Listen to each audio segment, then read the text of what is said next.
Well, hello, everybody, and welcome again to the Weirdly Magical podcast with Jen and Lou. I'm Louise, or Lou. I'm an astrologer, shamanic practitioner, and writer of modern astrology. Harness the stars to find your soul's true purpose, and my dog's sneezing. I offer soul astrology readings, classes, and I also have an online community or membership site, which is now going to be connected to my website, which I'm very excited about. And I have different levels of membership, and you'll also be able to find all my products there going forward. Classes, everything, all in one place, heaven. But all can be found at louiseeddington.com with one D. And I help you to live in deep self-awareness and acceptance. And Jen, take it away. Hi, and I'm Jen Duchenne. Or Jen, I don't know if we're supposed to say our last names. I am an Akashic healer, an illuminator, numerologist, teacher, creator of the Illuminating Journey Cards, and author of Le Chic Cocoon. I offer illuminating healing and clearing of Akashic and numeric readings, workshops, and I have a community Soul Pillow Salon, which is email-based and live. There's some live. For deep soul connection, clarity, and healing. And all of this can be found on my website, jenduchenne.com, or by emailing me at jen@jenduchenne.com. Cool. So today we're going to be looking at the Taurus new moon, which takes place on May the 4th. I'll go into more detail about that in just a moment. But before we dive into the energies, just some housekeeping. Our podcast is getting some great reviews on iTunes and some just stars as well, all welcome. So if you love our podcast, please subscribe at your favorite podcast provider and go to iTunes and give us a hopefully 5-star review. Plus, we also now have a Patreon, and for just $3 a month, you can support our podcast. And we'll be introducing special patron-only content moving forward. And that's patreon.com/weirdly magical. And lastly, each episode, we are going to feature a listener question if we have one. We don't actually have a question for this episode, which is fine. But if you have a burning question about anything, about the cosmos, about astrology, about numbers, whatever your question, please email to weirdlymagicalpodcast@gmail.com. And one question will be chosen at random and featured on an episode. No personal details will be shared on the podcast other than your first name. So send us your questions. So diving into the energies, as I said, we are today looking at the energy of the Taurus new moon and what's happening between now. Today, we're recording on the 19th, on the day of the full moon, a bit ahead of usual schedule because I am traveling next week. But we have some pretty intense energy shifts leading up to the full moon. Sorry, the new moon. The new moon is on May the 4th, 2019 at 11:45 p.m. Universal Time. That's London, England time. And it takes place at 14 degrees and 10 minutes of Taurus. And we'll talk about some of the aspects to it when we're actually kind of just discussing. But leading up to it, I do want to mention a couple of things we've got going on, because we've got some pretty intense energy shifts, as I said. We have, in the next 24 hours, Sun going into Taurus, Venus going into Aries. We won't talk about that so much. But in 3 days' time, on Monday, the 22nd. We have the Sun conjunct Uranus, which is a pretty big deal. We have Venus conjunct Chiron in Aries, just about the same time. We also have Pluto turning retrograde on the 24th. After that, we have Mars squaring Neptune. So Mars is in Gemini and will be squaring Neptune in Pisces. And incidentally, Mars is going out of bounds tomorrow on the 20th until June the 15th.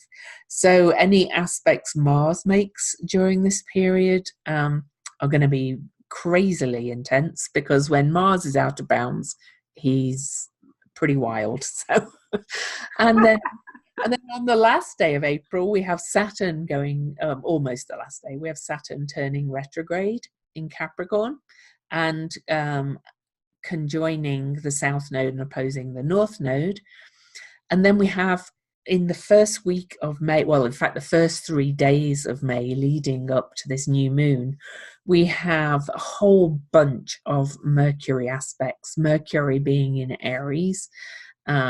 Mercury will aspect that outer bounds Mars, square the nodes, square Saturn, square Pluto, and remember both of those have just turned retrograde.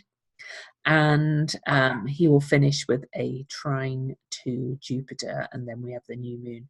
So we've got an awful lot of energy. We've got a lot of energy shifts of direction, and so kind of some very wild card energy, as I kind of like to talk about it, with that Mars really kind of causing disruption, as I know today, because he's sitting on my moon and my Lilith and opposing my Jupiter just before he goes out of bounds. And Gemini is the mind, Aries is the head, and I have a lovely headache.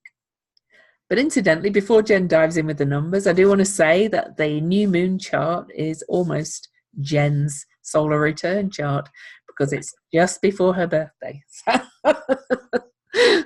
So you can all wish her happy birthday when you listen to this.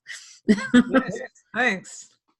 That's pretty exciting that we're talking about it and my birthday follows.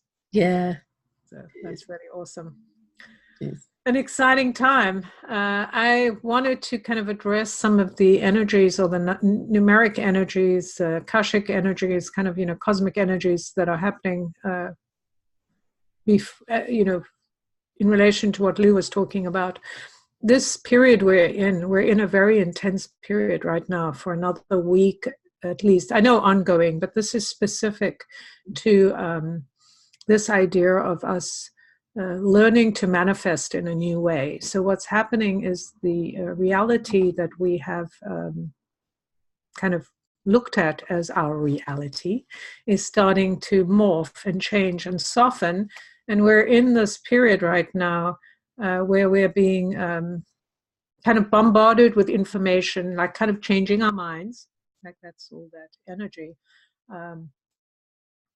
And particularly this weekend, the 19, 20, 21, this is very potent energy coming in, helping us to kind of see beneath the veils and begin to project the kind of reality that we believe in. And I think this is an important distinction, between what we just say we want and what we believe in, is where the difference lies. Because just because we say, oh, I want this, that's not going to make it happen. We have to actually believe in it, or we have to do the things that are actually going to move us in that direction. So we have to take actual steps to see that reality changed, which is very interesting.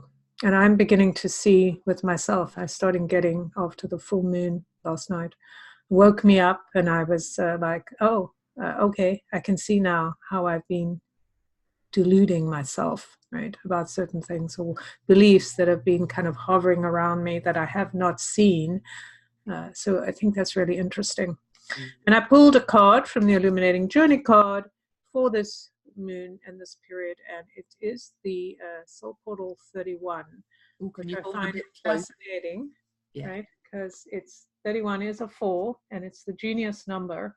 And this card, for those of you who can't see, is a picture of, it's kind of the dragon's lair, or that's how I look at it. So it's this space where this woman's sitting on a rock, and she has all these jewels in her lap and pearls, and she's kind of contemplating the jewels of her life, right? And this is kind of where we are. We're contemplating the gifts and the experiences we've had and what we think it means, and now what we're choosing to make it mean. Considering the fact that we're creating something different, how are we choosing to see these things? Now that we have the wisdom to create the pearls we desire. And around her, there are dragons flying, there's other piles of jewels, there's some big trees that are the baobab trees, which are wisdom trees, but in actual fact, every part of this tree is used. Like nothing goes to waste, and of course they live for thousands of years. They are self-sufficient as well. So I find this kind of a fascinating idea that this is what's come up at this time, is this idea of being in contemplation with our own creativity. Like, what are we creating? It's a lot to do with the core values, I think, with the Taurus season coming. I always think of this, we've had this card before on the podcast, yes. I know, and I always think of it as the Game of Thrones card. That's funny. I've never watched the Game of Thrones, so that's so for those of you that watch Game of Thrones, you will probably know what I mean. Because Game of Thrones, really, when it comes down to it, is about what we really value and things too. So right. And that's, I mean, just the title alone is a very exciting title, right? Game of Thrones. That's kind of, we get to decide what throne we are either throwing into the ring, or we're chasing after and thinking has value to us and what we're prepared to do. So I think that's fascinating. So as to the numeric aspects, so right now we're in this intense numeric aspect, remembering that we're in a 12 universal year and a 19 calendar year, which means new beginnings, releasing our old thoughts, our old ideas, and kind of shining a light on who we are. And the 12, which is 2 + 1 + 9, that gives us the 12, which is a 3, 1 + 2 is 3, which reminds us everything is focus, connect, and articulate in some way. You know, we begin to create either with our voices or through the things we do. And then we go back again, right? 1, 2, 3. Well, this new moon we're talking about is a 4. It's on the 4th day, right? So we have 1, 2, 3, 4. And then the number of the moon, the degree, is 14, which is a 5, 1 and 4 and 5. So we have 1, 2, 3, 4, 5 at play here, which is pretty exciting. Like, it's this idea that, and we've seen this pattern happening quite often over the period of time. The other thing that's very fascinating about the May energy is that we have a 17 universal month, and 17 is the number of immortality. So it allows us to choose the legacy that we want to leave. It also reminds us that we are immortal. And what do we do? And it comes back to that idea of the Game of Thrones. If we are immortal and we get to kind of change or shape our reality, what does that look like? And the other aspect is right now we're in a very intuitive time, because April is a very intuitive month. It's highly intuitive. So it's helping us break through kind of some of these old shells and stuff that have been kind of holding us rigid. So awareness is one thing, right? It's great when your mind gets changed, you see new things, but then you have to start to take action. And the 4 of the day plus the 17, which makes an 8, is a combo that creates, it's that kind of fated thing. We know fateful things will happen when we have this combination. And incidentally, you mentioned the 17, and Venus is the ruler of Taurus, so it's the ruler of the new moon. And she is at 17 degrees of Aries on the new moon. So she's tying that 17 in as well. And in the sign of Aries, which is very much about our identity. Who am I? So, so Yes. all these things are really kind of coming in together. Um, I must admit, when I look at kind of the whole energy in the chart, I see a lot of kind of really a lot of mental overwhelm. But maybe that's just me feeling it with the Mars in Gemini affecting so much in my chart. But I do think we're going to be kind of bombarded with information and things being revealed between now and the new moon. From within and from without. We're seeing it happen kind of in the collective with just like the burning of the Notre Dame, not just the burning of that, but what it's bringing up. Suddenly we realize, like, they've raised how much money so far from very few very, very wealthy people. It's kind of being put in our face about kind of the patriarchy and the oligarchy, and then we're being asked what we value.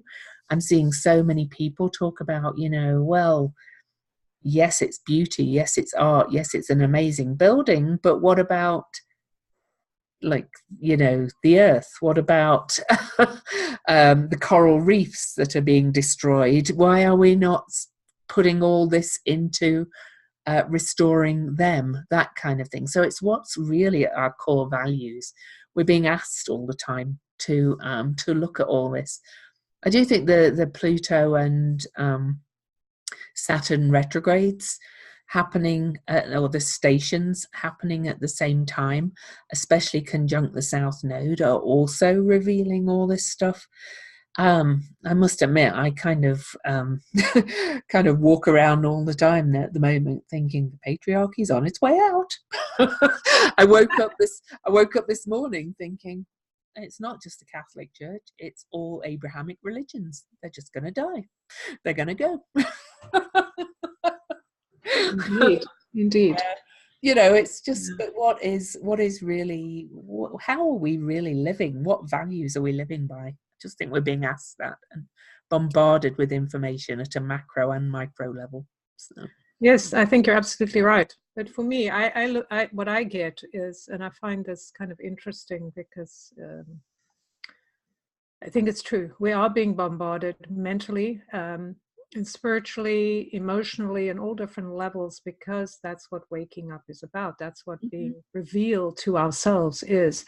I mean, we've lived under this illusion that, I only need to do this, or this is what it looks like to be successful, or just to survive, or, there's a lot of kind of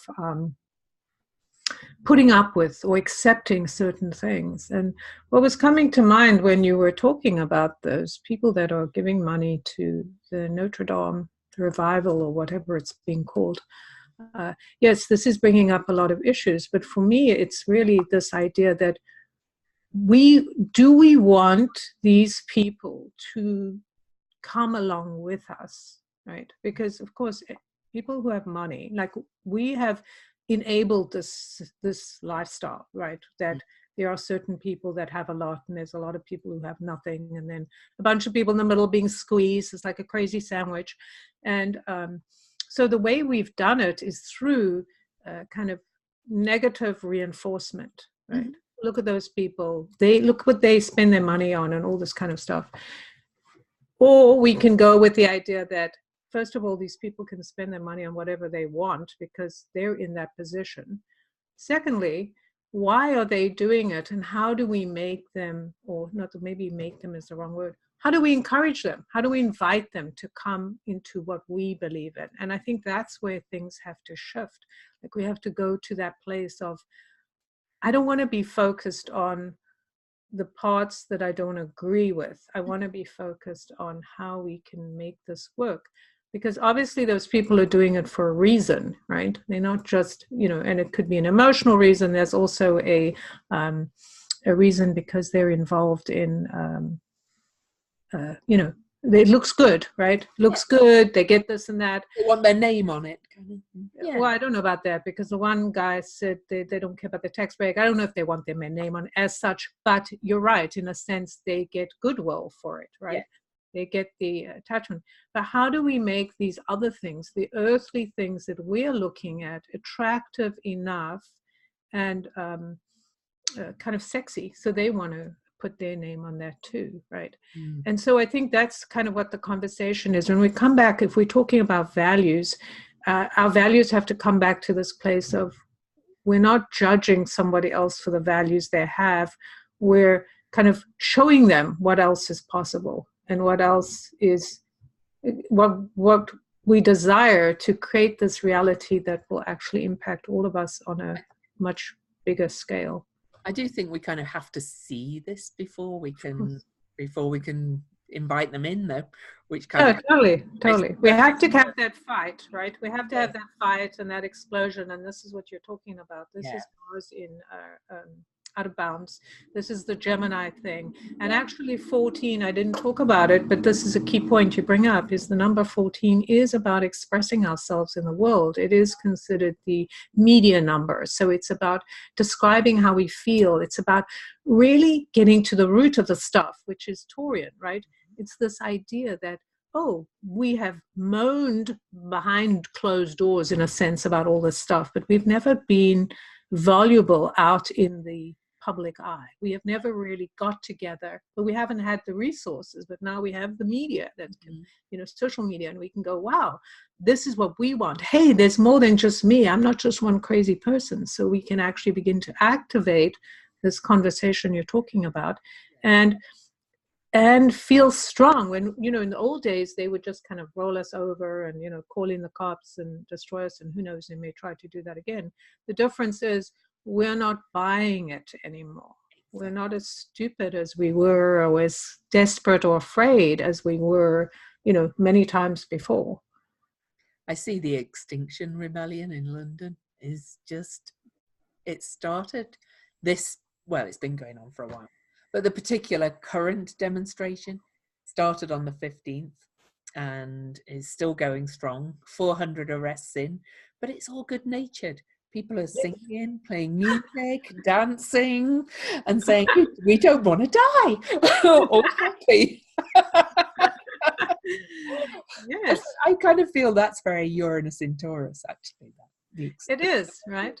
Yeah. It is. And with this idea, with this Venus energy, like in all of it, like lining up, we've talked about some of the aspects as well, with the support of the great mothers in the system, or the great female energy, which is our intuition. It is that aspect of helping us, and our innovation and our intelligence and our idea building, and going, wow, this is so much easier if we do this with joy, as opposed to I'm going to struggle and make it hard on myself. Right? So it's fascinating because, of course, the year number, the 12, is about joy. It's about creating joy, because that's what it is about being in creative mode. Is, when kids are creating things, they're not miserable about what they're creating, right? They're excited about it and curious and going, let's make a party out of this. Everyone join in. And I have to say, I think the fact, I love that it's at 14 for a start. I am 14/5. That's right. And my ruling planet Jupiter is at 14 degrees of Sagittarius, so I'm being lit up again by all the charts. But enough about me.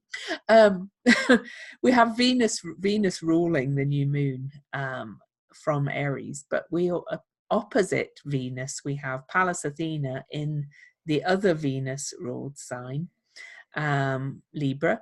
And Pallas Athena is together with Ceres over in Sagittarius, making a finger of fate or God pointing at this new moon. And whenever there's a finger of fate or finger of God, there's a real focus on it. So not only is it a new moon with, as Jen said, kind of the media number, it's also a number of change, I believe, isn't it? Kind of very immutable. That's true. Yeah. Number of change. It's freedom. It's about freedom, liberty. And we've got these two goddess energies pointing right at the new moon, and they're both retrograde. But Pallas Athena is wise justice. She's been retrograde in Libra for quite some time, you know, kind of seeking this kind of balance and harmony and yes, like social justice in the world. And there's Ceres over in Sagittarius. She's the great mother. She represents the harvest and grief and forgiveness and also the seasons. So another form of balance. And she's in Sagittarius, which is the sign of kind of the visionary truth, the future, the bigger picture. So we've got these two goddess energies pointing at this what is a very feminine, for want of or yin, let's say, new moon in Taurus, that's very earthy, very connected with the material world, and again, as we said, our values. So, you know, I keep saying it in all my writing and everything. You know, it's not women are not taking over. It's the divine feminine is taking her rightful place that was always really there, in equal energy with the yang energy, with the male energy in the cosmos.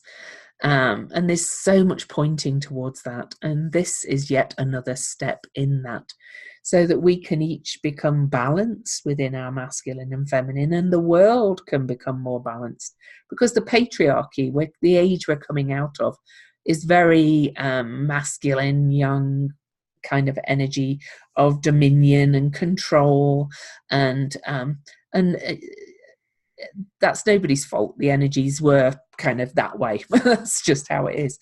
And the fact that all this is pointing to the new moon, Pluto and Saturn in Capricorn, which basically is the patriarchal sign, even though it's a feminine sign, is kind of saying more undermining of that, so that the feminine energy can rise up and they can start to balance out more and more.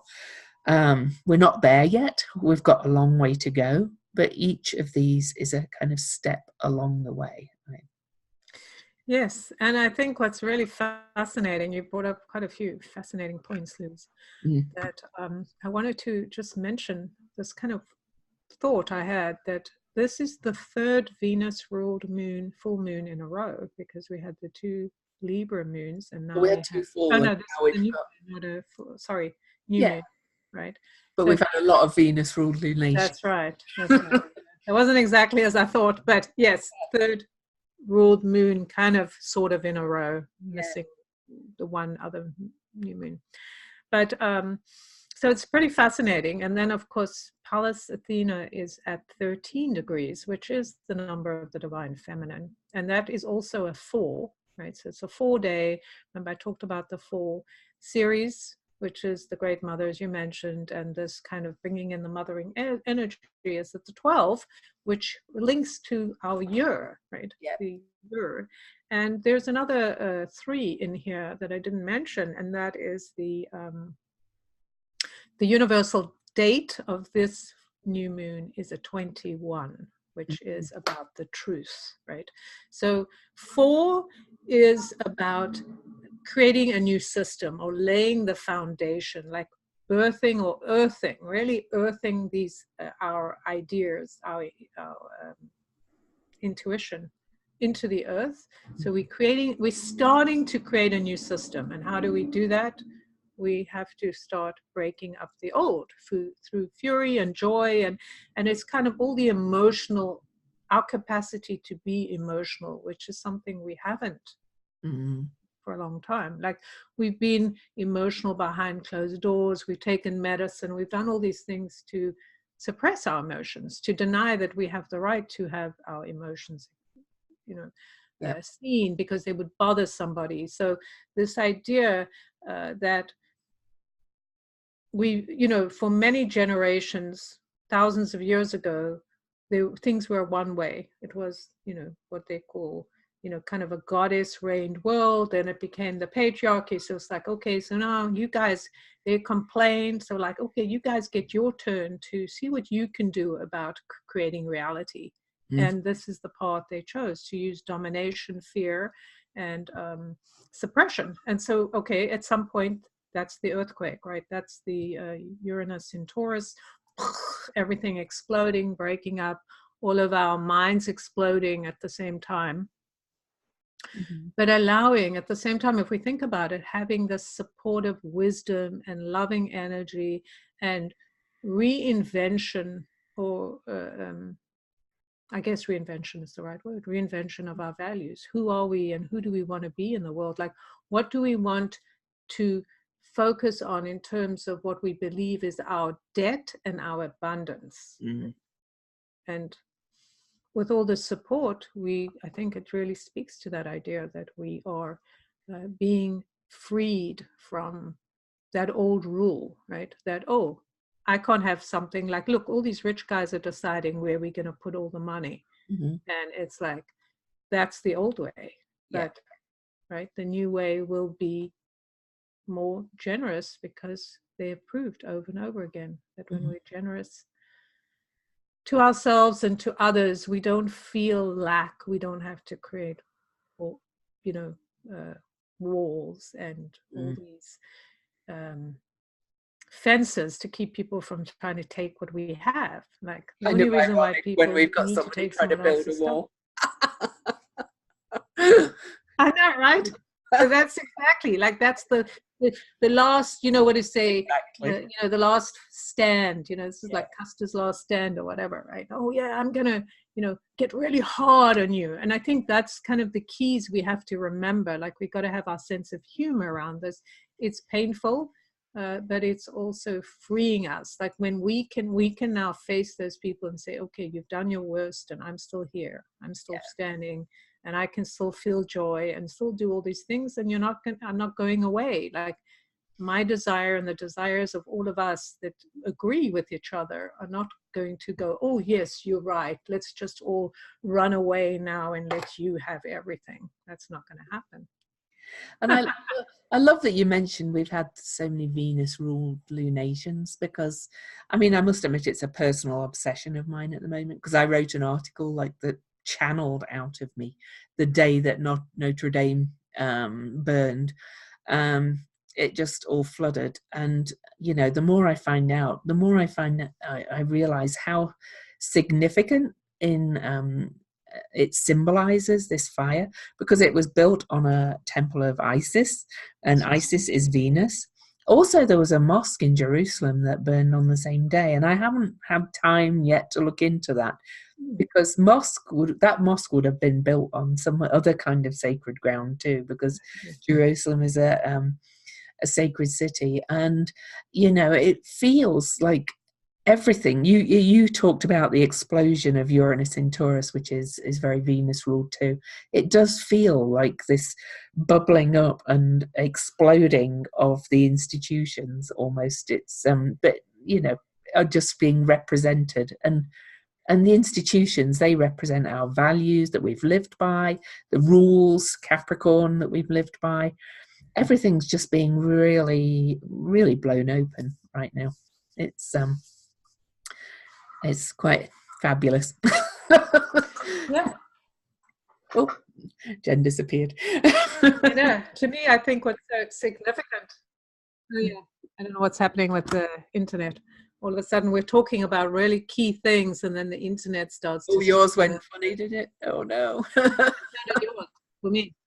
Yeah. But what's kind of weird is, for me, when I heard about the Notre Dame thing, the idea of the spire, to me, that represents, the male, the penis. It's the idea, like, I'm going to take over, I'm going to dominate.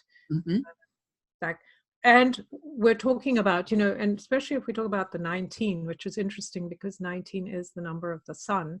And thousands of years ago, the sun was considered female. And then, at some point they changed it because the males decided, oh, we want to be the sun, we want all of this, right? they claimed everything. And so pointing these spires into the kind of cosmos is the idea of kind of drawing the sun energy through them, right? So like, we have the power, we're the ones you're going to talk through.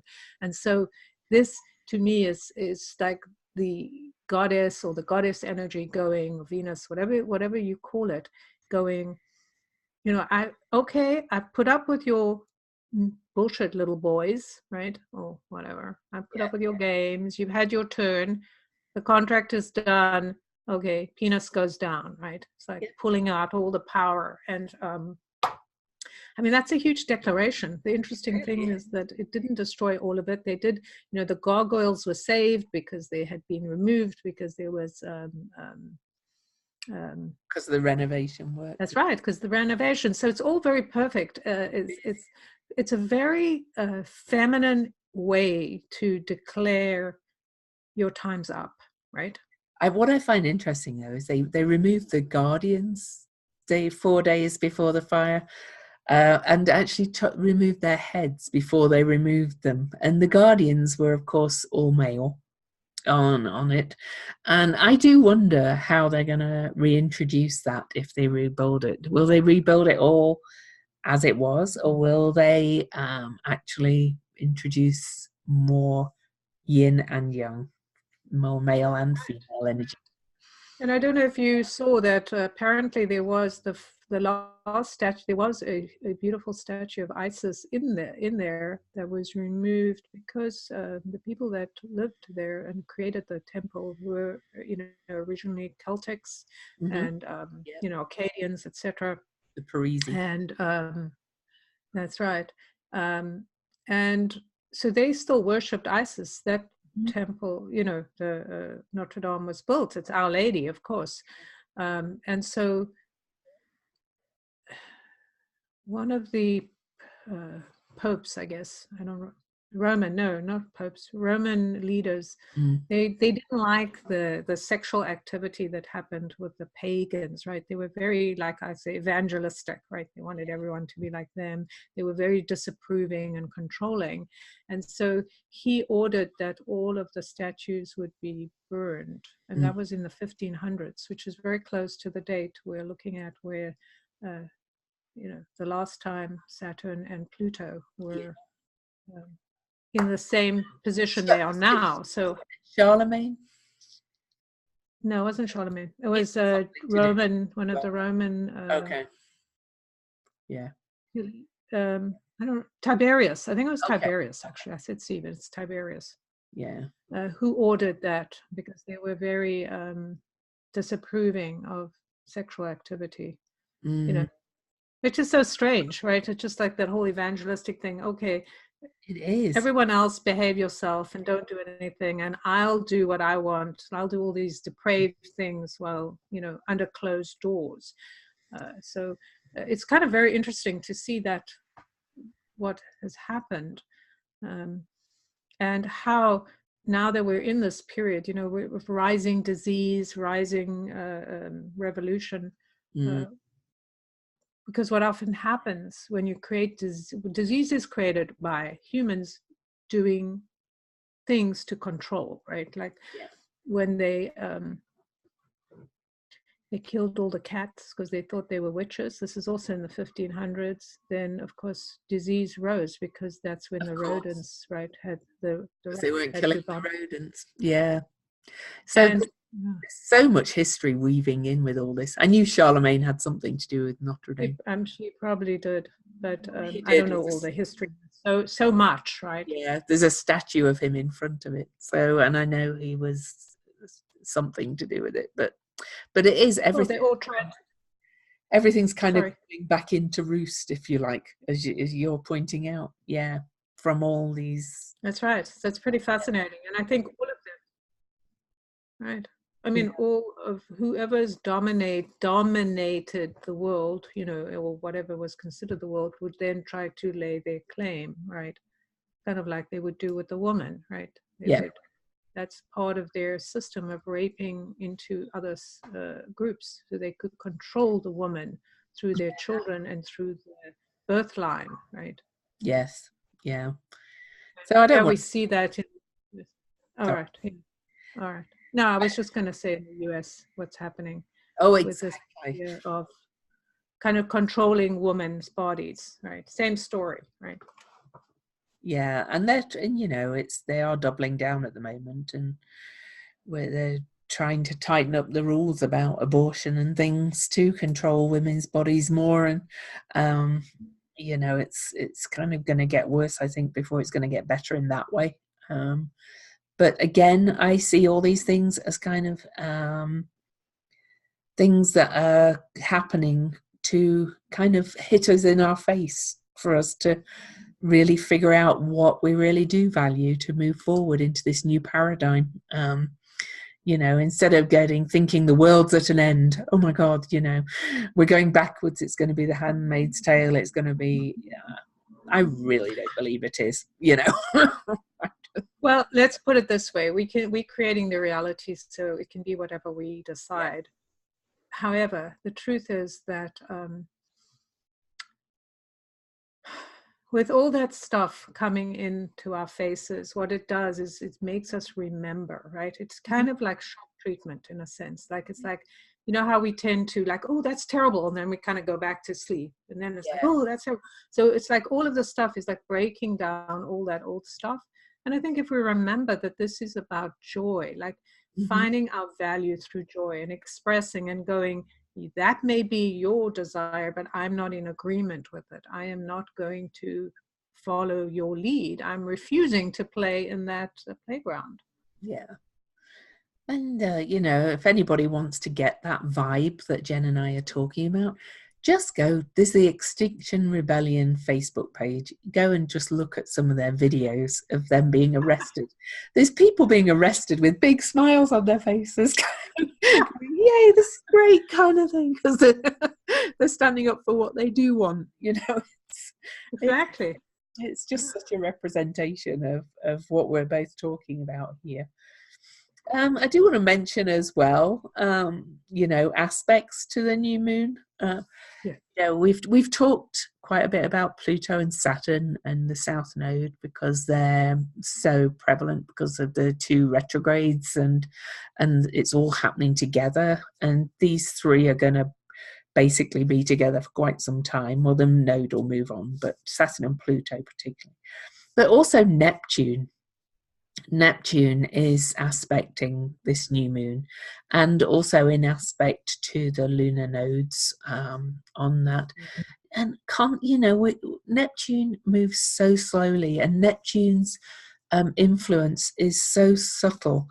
But I keep seeing him being triggered, and each time Neptune is aspected and each time he aspects other things, I do think our spiritual awareness is raising up and up and up. But he's so slow and subtle that it's a person here and a person here are having an awakening, then it ripples out to a few more people, and more people are kind of waking up to what I would call real connected spirituality rather than these kind of top-down belief systems that we've been under for so long.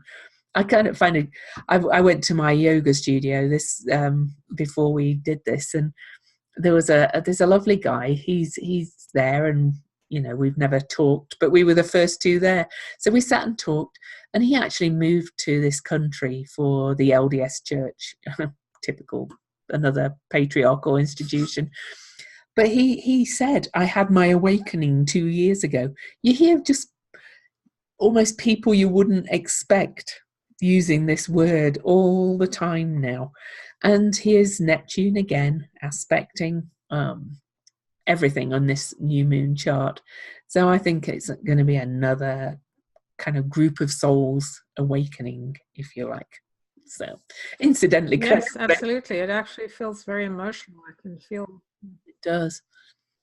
Can I just mention, though, talking of churches and monoliths, the temple in Salt Lake is closing down for renovations. That we got interesting today. I know, and I was like, wonder if it will ever open again. Yes, in the same way, right? Because it'd Yes. be interesting to see what land they built that temple on, because they looked, Yeah. they looked at all that stuff. It's Yeah. pretty fascinating. I was just going to say, I didn't realize you were still talking. Sorry. Yeah. It's like, The Neptune aspect feels very emotional because, of course, Neptune dissolves everything. yeah. And this idea of dissolving old spiritual habits or hideouts, right? It's kind of like being in prison and rising up. And so fateful when you think how it's connected to the nodes, because Yeah. this is a very fateful node combo, right? With the being in these two cardinal signs Mm. um, of our home or our roots, and then our standing in the world, or what we believe is our mission, right? Our divine mission, which has kind of been mixed up. It used to be something very sacred, the work we did in the world, and now we're coming back to that being sacred, and it establishing our roots for ourselves in that aspect, right? Like, who Absolutely. are we and what do we do is very much linked. It's like that divine line that carries us through our lives. Yeah. Absolutely. And looking at other connections that are coming up, I started at the beginning by talking about Mars going out of bounds tomorrow on the 20th. He's out of bounds till June the 15th, but I believe he goes back in bounds conjunct that North Node in Cancer. So Wow. I love how the universe kind of these cycles. It's like here we have the nodes aspected now, where we're sitting here on April the 19th and June the 15th, way ahead, the nodes come back in for another reason. And I just love how the universe just kind of one thing follows on to another. A lot of astrologers, and no, I don't. That's horrible. Some astrologers, they look at things very compartmentalized and don't look at the very big cycles. And let's see how. Oh, this happens today, but this leads to this happening here tomorrow, and this tomorrow, and this tomorrow. Yeah, so it's unfair to say a lot of astrologers do. Yeah, you make a good point. Yeah. Mm-hmm. Yeah. Well, So let's say old school. This is an old it school is. idea that's sorry. Or is your internet still? Yeah, your voice keeps going in and out. It's so strange. Stillness. I don't know when you're talking and you're not. Sorry. It's okay. It's okay. Strange energies we're having. This is It all seems fine. right. I did want to. I think you're absolutely good. Good. Inspiring indeed. Spire. Remember we talked about Spire. That's the the Notre Dame thing. That's interesting. I agree that this is all over time, and that every little piece, it's like the 1, 2, 3, everything, step by step, things happen. We may not see it, but we've got to recognize that even we are changing slowly. So we have to give ourselves room. We have to breathe. We have to allow, like, oh, people that we've looked at and thought they'll never change are changing, and that's amazing. And so we can just open ourselves up and our hearts up to recognize, if you are changing, we open our hearts, we welcome you in, because we want something different. And I think that's just part of the whole thing. It's softening all of us up if we choose, like we can choose the softening. And some Also people wanted to mention this very interesting fact. Wait, are you talking? go on. No, you go. Okay. I just want to mention this interesting fact. I talked about the moon and the sun being at 14 degrees, which is a 5. This is about freedom. This is about being present in the now, kind of liberating ourselves, allowing for change, because change is what brings us into new things. And we have numerous planets at 23. We have Eris, we have Jupiter, we have Pluto. So that's also a 5. So very powerful. There's so much 5 energy. It's just like this energy of liberation that's just showing us there are two ways to turn. You can, put a lot of effort into keeping things alive that are dying, or you can kind of move towards this idea of this grand adventure and, create the things you desire by actually moving towards them. I love the word liberation. One of my favorite words. And of course, we've talked about Yes. it before on this podcast, this number 23. It weaves throughout this year, the number 23. Kind of anchored by Eris, who spends most of the year at 23, the goddess of discord, who is shaking that apple up more. Kind of goddess energy is kind of, she's revealing what's hidden behind the picket fence and the facade and the artifice of our society. And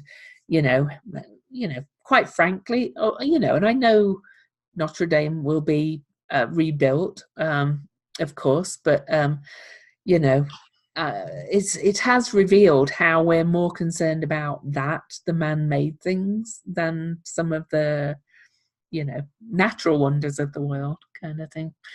So I think she's revealed that kind of shallow kind of thing. Yeah. Well, I think also this is part of our illusion. Like, this is kind of the veils of illusion. Like, we have kind of worshipped an ideology that worships a building. Like, oh, this thing, this artifact needs to stay because it means so much. Mm-hmm. And we are putting all that intention to these things we are looking at, and not looking at the people that are suffering, or the earth that is suffering. We're not looking at how we're abusing all this other stuff. We're just looking at all these pretty buildings and going, oh, they've got history and they're powerful and wonderful and we've got to save them. But what are we actually, wanting to save? Because the truth is, the idea of being a savior is like a total patriarchal bullshit thing, right? Serious. We're not here to save other people, same as like, it's almost like we have charity but we're so powerful, we can save the earth and we can save this one and that one, when the truth is we're supposed to work together. Like, the earth is equal or even more powerful than us individually. And so this is how we can, quote unquote, save the world, is by kind of getting back to who we are, and then listening to what the earth has to say. Listen to what people say that we don't necessarily agree with. Yeah. Right. Yeah. Exactly. Because maybe we can communicate. Again, that's the Gemini energy of what this is about. And I caught the fact that Mars, that I know we talked about him quite a bit, still in Gemini at this new moon, 22 degrees, which is a very potent number of coming into balance, coming to peace. It's the architect of peace number, coming to peace with how we use this energy, our fire, our libido energy, our Martian kind of drive to make things happen. Like, we've used it to kind of push people out and to say, oh, well, we must save these pretty buildings. And now we've got to use it to speak about those that cannot speak. Maybe Mars being out of bounds will be amazing this time. I mean, I'm sure there's going to be the frustrations. Mars, he's a bit of a wild devil when he's out of bounds, but but maybe he'll be coming up with ideas we've never thought of before, and saying things that we wouldn't dare say before, and things like that in Gemini. So 22, that's very powerful too. Of course, 22 is the degree of a different sign that Saturn and Pluto will connect at exactly on January 12th, 2020. And 22 is a 4 as well, so we have quite a few 4s going on here. And it's that fateful energy of grounding what we believe in. It's the fire into the earth, and this is a key part of this whole Martian thing. Like, this Mars energy that is irritating us, is that we have to recognize it's not irritating us just to annoy us. It's irritating us to create a pull. So what are we doing? What kind of pull are we creating here? And what do we want to do with this information that we're being given through our minds by the anger that is either being raised in us or raised in the people we're dealing with. Like, what do we want to do with that, right? We can be very creative because this is Oh, our yeah. mind. This is Mercury. We can come up with all these ideas, and we have the support of all the female goddessy energies we talked about. Of course, I actually just realised I didn't highlight that Vesta is also at 14 degrees of a different sign of Aries, and Vesta being the keeper of the flame, the hearth, and she's at 14 degrees Aries, conjunct Venus, the ruler of the new moon. Oh, yes. So we have yet another 14 in the chart, or another 5. And Vesta and Venus, they've got that very priestessy kind of energy from the ancient times. So there's some more for you too. So Exactly, right. That's very powerful. The keeper of the flame, with the kind of, this idea of creation or procreation, is, this idea of Venus, or whatever you call her. She's the traditional kind of goddess that is in all cultures, of rising out of the water, birthing life. And I'm just thinking about how that famous painting of Venus, I think it's a Raphael with Venus like on the half shell, that kind oh of yes, out yeah, as yeah, a pearl, right? This idea of being a pearl. And we've been talking about the idea of creating pearls. And this is, we talk about, you mentioned Pallas Athena, right? Mhm. That's pearls of wisdom. There are so many different pearls, but these are such sacred energies Mhm. too. And they're pearls in the card that I picked, right? Of course. Pearls. So that's it's very interesting. I think if we think about this idea of what are we creating, or what are we choosing to put our, anger or passion into, as opposed to just, we were only allowed one kind of use of passion, and that was anger, right? That's the only one that was acceptable in our world. Yeah. Now we're moving, thank heavens. Shall we get to the symbols? Seeing as Yes, yes. Do you want to go first this time? sure. I will go first. So let's make sure I have the right one. Taurus, 15 degrees. Yes. Head covered with a rakish silk hat, muffled against the cold, a man braves a storm. And the keynote is the courage needed to meet the crisis or crises precipitated by social ambition. So some of the what they're saying is the man with the silk hat has seen some of his ambitious efforts bring him social success, but he learns that often nothing fails like success. The storm may be within him, or it may attack his social status.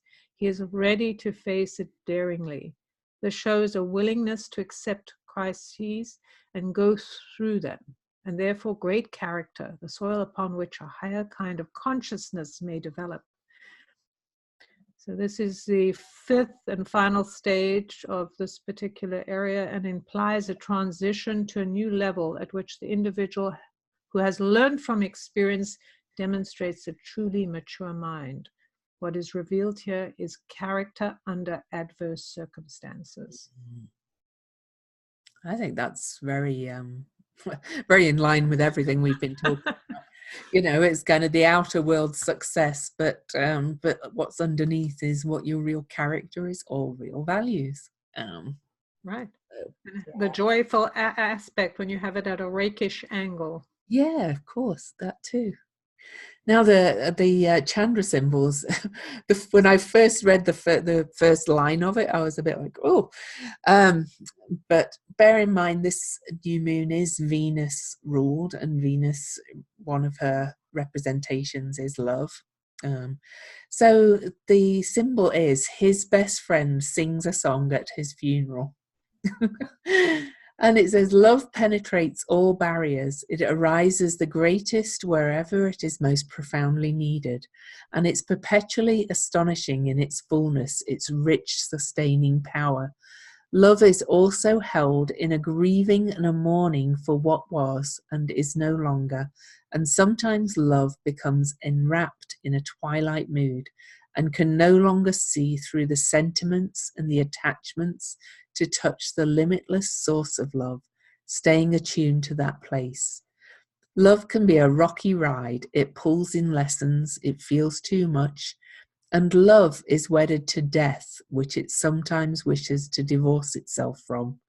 Love is a limitless doorway and discovers how to navigate all the realms it is called into fluently, willingly, and gladly, stripping away all the ideas about what it should look like and how everything needs to be to gratify and appease and make secure when love needs none of these things to endure.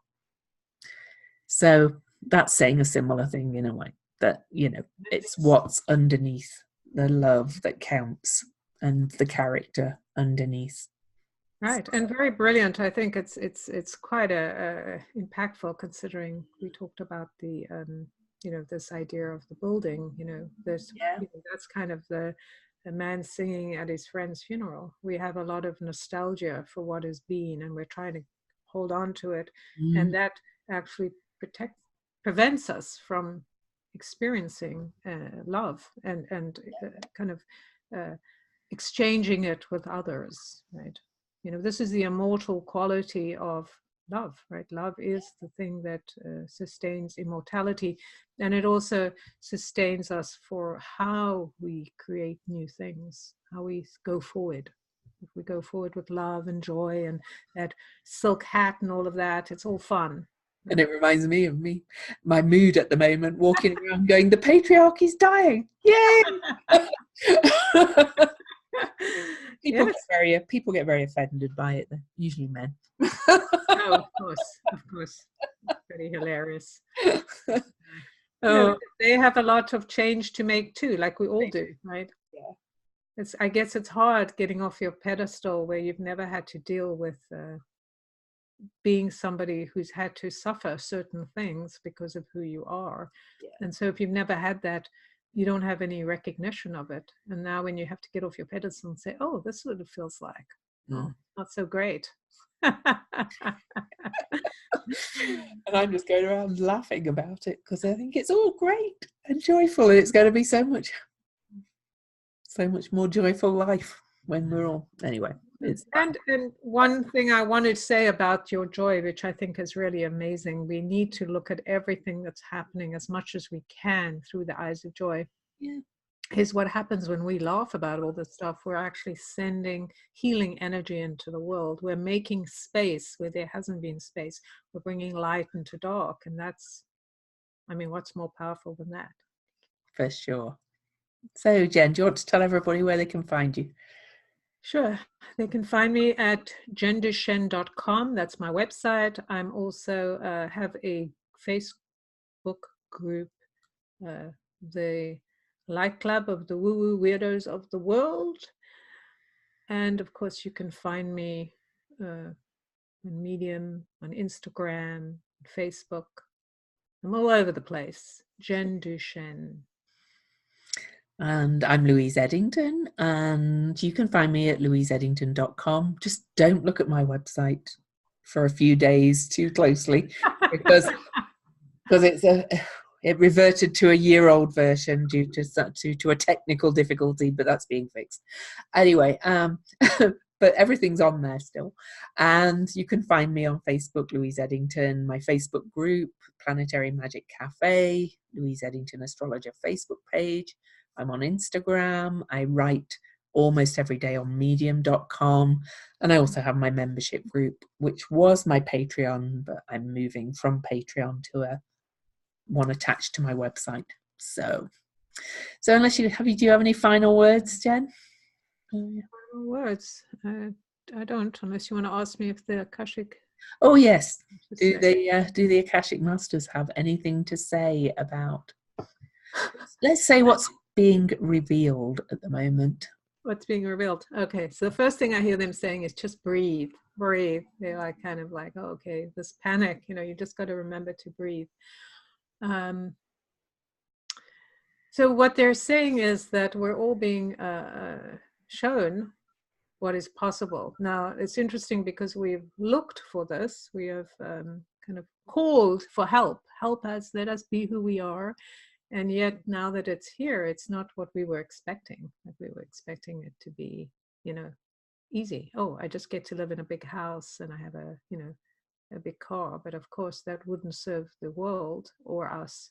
Mm-hmm. So they're saying it is a trying time. They're not going to say that it isn't going to be trying, but it's like you have to adopt methods that will support you. So the breathing, the contemplation, the kind of going inward. Take as much time as you need to go inward and check on kind of your creative process. How are you coming to terms with what you value, and start conversation with not just other people, inviting them into conversation, go places, kind of smiling and bringing your energy, but also with other beings, if you're in connection with them, with the earth, with the trees, with the plants, kind of begin to see these aspects as your kind of allies in this, right? And your equals. And you'll begin to feel more grounded, because this is part of it. You've got to feel more grounded, more connected. You've got to remember and realize where you are, right? And this is very exciting, because this is the opportunity for all of us to get in touch with our free will. So this is kind of a very exciting ride. They're kind of showing me there's like this, wheel, and then there's this this whole, like, when you're in a plane or something, you have all this like board where you can press buttons and do all this stuff. So it's kind of like that. It's like, oh, you mean I get to go wherever I want and do this and that and that? And they're like, yeah. Yeah. And you have to recognize that how you respond to what you receive, just kind of expands it, right? So if you think, oh shit, this is nothing, and you don't see what's in front of you, then you're going to be constantly seeking for something you're never going to find.